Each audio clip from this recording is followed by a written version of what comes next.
Pouvons-nous nous fier à notre raison? Les preuves suffisent-elles à nous convaincre? Et pourquoi défendons-nous si ardemment nos opinions? Tant de questions auxquelles on va peut-être répondre dans ce 30e épisode du Space Mountain. Attachez vos ceintures, ça va compter.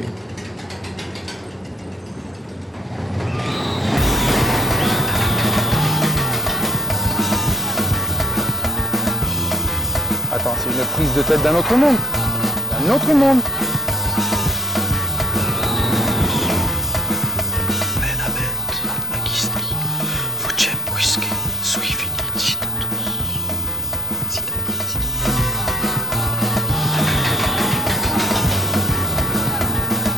C'est quoi le Space Mountain ? Bonjour ou bonsoir, en tout cas bienvenue dans le Space Mountain pour cet épisode consacré aux essais avec le livre 3, chapitre 11, des boiteux, qui va poser la question de nos connaissances et des jugements qu'elles entraînent. Tout de suite, premier extrait. Nos raisons anticipent souvent les faits, et ont l'étendue de leur juridiction si infinie qu'elles jugent et s'exercent en l'inanité même et au non-être. Outre la flexibilité de notre invention à forger des raisons à toutes sortes de songes, notre imagination se trouve pareillement facile à recevoir des impressions de la fausseté, par bien frivole apparence. Et c'est exactement de cela dont Montaigne va nous parler durant le chapitre. Nos raisons anticipent les faits. Nous pensons à l'envers. Dans ce chapitre, intitulé « Des boiteux », il va tenter de nous montrer que nous boitillons sans cesse d'erreurs en fausseté et que nos jugements sont la plupart du temps non basés sur l'expérience, mais sur la rumeur ou l'a priori. Nous ne disons pas ce que nous pensons ce que nous disons. Autrement dit, notre imagination va donner forme à nos opinions en inventant tout ce qu'il nous paraîtra nécessaire afin de conforter notre jugement. J'attaque avec la fin du chapitre, en fait, mais elle introduit fort bien le sujet. Montaigne explique avec finesse que, la plupart du temps, le chemin de notre raisonnement s'effectue à rebours. Non que nous apprenons des choses, mais que nous pensons quelque chose et allons alors chercher tous les moyens de conforter cette opinion. Et comment cela ? C'est ce qu'il va tenter de nous expliquer. Il n'est rien à quoi communément les hommes soient plus tendus qu'à donner voix à leurs opinions. Où le moyen ordinaire nous faut, nous y ajoutons le commandement, la force, le fer et le feu. Il y a du malheur d'en être là que la meilleure touche de la vérité, ce soit la multitude des croyants, en une presse où les folles surpassent de temps les sages en nombre. Traduction. Il n'est rien à quoi communément les hommes soient plus tendus qu'à donner voix à leurs opinions. Alors comme j'ai déjà dit ailleurs, Montaigne résume ici parfaitement ce que l'on pourrait nommer l'ardeur de jugement. Nos goûts et nos opinions, sur des sujets aussi futiles soient-ils, semblent souvent ressembler à une citadelle à défendre. Et l'attrait pour un film ou la défense d'une cause politique, tout cela paraît aussi important à protéger face à la contradiction. Lors même que cela ne changerait pas notre appréciation, quoique parfois cela puisse être le cas, on peut finir par se demander si l'objectif d'une telle résistance est de persuader les autres que nous avons raison, ou tout simplement de conserver notre jugement. Quoi qu'il en soit, il y a peu de débat plus enflammé que de savoir si le dernier film de telle saga est un chef-d'œuvre ou un navet, et nous sommes capables d'user de la plus incroyable rhétorique afin de gagner la manche. Dans ces moments, notre jugement semble être la chose la plus importante à nos yeux, digne d'être défendue avec force et ardeur. Car comme il le dit, où le moyen ordinaire nous faut, nous y ajoutons le commandement, la force, le fer et le feu. Lorsque nos arguments ne suffisent plus, nous y adjoignons la coercition afin de garder le contrôle. De garder la vérité. Nous avons raison, et cela est si important, que nous n'hésiterons pas à employer la force pour que cela reste ainsi. Décidément, nos jugements semblent bien importants. C'est chose difficile de résoudre son jugement contre les opinions communes. La première persuasion, prince du sujet même, saisit les simples. De là, elle s'étend aux habiles, sous l'autorité du nombre et ancienneté des témoignages. Pour moi, de ce que j'en en croirais pas un, je n'en croirais pas 101. Et je ne juge pas les opinions, parlez-en. Traduction. Qu'importe la popularité, qu'importe l'antériorité. Ce n'est pas une preuve que d'être connu, répandu ou ancien. Montaigne n'accorderait pas davantage foi à un témoignage, fût-il soutenu par une ou par 100 personnes. Et cela depuis 1 ou depuis 100 ans. Alors, il n'est pas facile de lutter contre la foule, bien sûr, mais même si cela demande un effort considérable, il faut toujours se souvenir que ce n'est pas parce qu'une information est partagée depuis loin et par plein de gens qu'elle en devient vraie. Ou plutôt, elle reste fausse malgré le caractère de véracité que lui accorde une telle légitimité. Et Montaigne ne saurait se contenter de cette légitimité. Je le rappelle, le chapitre s'appelle « Des boiteux ». Et alors on comprend pas tout de suite pourquoi, mais je vais vous résumer cela assez rapidement. Montaigne partait d'un lieu commun, disant que les boiteuses étaient plus douées au lit que les autres. Sur quoi cela était-il assis ? Sur des raisons discordantes, voire contradictoires. Il en liste plusieurs. Alors, les boiteuses seraient plus douées car leurs jambes étaient estropiées, et donc leur partie génitale se renforçait, ou bien car, étant déhanchées, leurs mouvements provoqueraient des plaisirs différents des autres femmes, ou encore car, comme elles ne passent pas leur journée à gambader, elles seraient bien plus actives une fois la nuit tombée. Bref, lorsque nous avons décidé à l'avance de la conclusion... Oh, pardon, c'est un réflexe. Je disais, lorsque nous avons décidé à l'avance de la conclusion, nous sommes capables de trouver tout un tas de justifications a posteriori, afin de justifier l'usage. En gros, nous pensons à l'envers. Et ce n'est qu'une de nos erreurs de jugement, car on va le voir, il en connaît d'autres.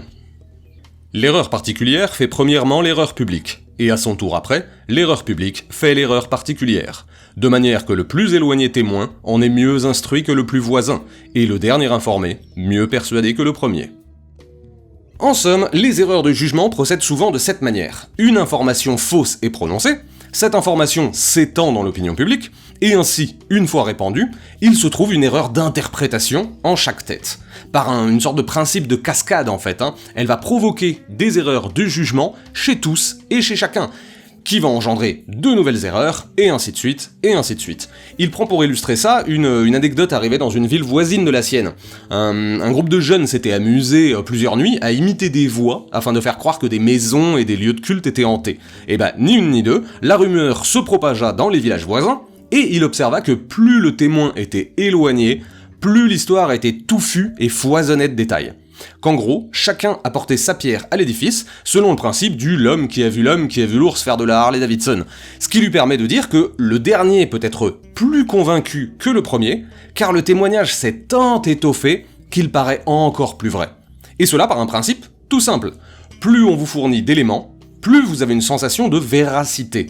Et plus vous avez une sensation de véracité, plus vous êtes convaincu. Donc plus vous êtes convaincu, plus vous allez jouer la conviction. Ce qu'il développe juste après. Quiconque croit quelque chose estime que c'est ouvrage de charité de la persuader à un autre, et pour ce faire, ne craint point d'ajouter de son invention autant qu'il voit être nécessaire en son compte, pour suppléer à la résistance et aux défauts qu'il pense être en la conception d'autrui. Et pourquoi pas ? Mais puisque je suis sûr de moi, pourquoi ne pas légèrement déformer la vérité afin que mon interlocuteur puisse lui aussi recevoir la bénédiction divine qu'est mon avis et qui est toujours meilleur que le vôtre, je vous le rappelle. Ce qui fait, comme il le dit, que le dernier témoin est mieux persuadé que le premier. Car après avoir suivi l'idée d'un type qui a raconté à une fille qui a dit à son oncle, et ceci en ajoutant à chaque fois une preuve de plus, on se retrouve avec un dernier témoin davantage sûr de son propos que le premier témoin. C'est une des premières critiques de Montaigne à l'endroit du témoignage, mais rassurez-vous, il y en a plein d'autres. Moi-même, qui fais singulière conscience de mentir et qui ne me soucie guère de donner créance et autorité à ce que je dis, m'aperçois toutefois, aux propos que j'ai en main, qu'étant échauffé ou par la résistance d'un autre ou par la propre chaleur de la narration, je grossis et enfle mon sujet par voix, mouvement, vigueur et force de parole. Traduction assez facile, lorsqu'on me résiste, je me chauffe. Et mon corps supplée ma parole dans une emphase et une lourdeur digne d'un Dupond-Moretti Périgourdin. Et qui peut dire que cela ne lui est jamais arrivé, Ce dont Montaigne parle, c'est précisément cette émotion, ce tourbillon qui nous emporte, lorsque, convaincus par notre propos, nous quittons le domaine du simple dialogue pour mettre à profit notre force de conviction, notre volume sonore et nos mouvements de bras. Et ceci même lorsque, finalement, nous nous fichons un peu de savoir si ce que nous disons est vrai ou non. Montaigne commence le paragraphe en avouant lui-même qu'il peut mettre sa conscience de côté lorsqu'un sujet le passionne et entrer dans un feu critique qui ne saurait souffrir d'aucune vérité. Comme si, ayant pris conscience dans un petit coin de notre tête que nous étions en train d'en faire trop sur notre propos, nous en venions à en faire trop sur notre attitude. Et dans ces moments-là, il fait bien observer que la vérité n'est pas le sujet. C'est une agonistique de la vérité. Il s'agit de gagner, de convaincre l'autre, voire de lui faire peur ou de le décourager. Et c'est tout. Mais, car il y a un mais, il corrige tout de suite après. Je le fais en condition pourtant qu'au premier qui me ramène et qui me demande la vérité, nue et crue, je quitte soudain mon effort et la lui donne, sans exagération, sans emphase et remplissage.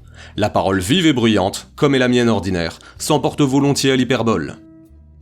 Car ce n'est pas la même chose que de soutenir ardemment une position par des procédés rhétoriques et discursifs, que de dire la vérité nue et crue. En fait, et c'est ce que Montaigne distingue là, l'opinion n'est pas la description. Il n'est pas pareil de défendre un point de vue et de parler de la vérité nue et crue. Certes, la perception de la vérité dans les essais est peut-être un peu désuète, les choses sont plus compliquées aujourd'hui, mais à l'époque c'était une parole très saine à partager. En fait, Montaigne analyse que nous confondons l'opinion et l'événement, en troublant nos jugements, en confondant le pouvoir de conviction et ce qu'il nommera lui-même l'inquisition, c'est-à-dire une recherche dépassionnée et une confrontation des éléments à notre disposition. In fine, Montaigne propose ici de renverser une conception commune partagée avec force encore aujourd'hui, celle de la linéarité de la connaissance. En gros, c'est une conception simple du champ des idées que l'on peut représenter par une flèche. Cette flèche commence à « question » et se termine à « réponse ». Et la trajectoire est finie. Bon, c'est un peu court. Une conception selon laquelle une question a une réponse et que cette réponse est définitive paraît aujourd'hui un peu facile, mais avouons-le, nous raisonnons tous un peu comme cela, ou en tout cas trop souvent. Question, réponse, problème, solution. Et probablement est-ce une erreur, car nous ne pourrons jamais être certains que la réponse fournie le sera en tout lieu et en tout temps. Nous sommes si contents et soulagés d'avoir une réponse à une question que nous sautons dessus comme la vérole sur le bas clergé et réconfortons à peu de frais notre cerveau. J'étais angoissé, j'ai eu une réponse. Ouf, je suis soulagé, je peux passer à autre chose. Ce que Montaigne réfute. Il nous dit avec toute simplicité que de vains commencements ou de frivoles causes provoquent en nous des impressions qui nous empêchent l'information, car celles-ci sont si simples ou si répandues qu'elles nous permettent de ne pas trop y penser, de dormir sur nos deux oreilles, car, ça y est, nous avons trouvé. Eh bien cela est un leurre.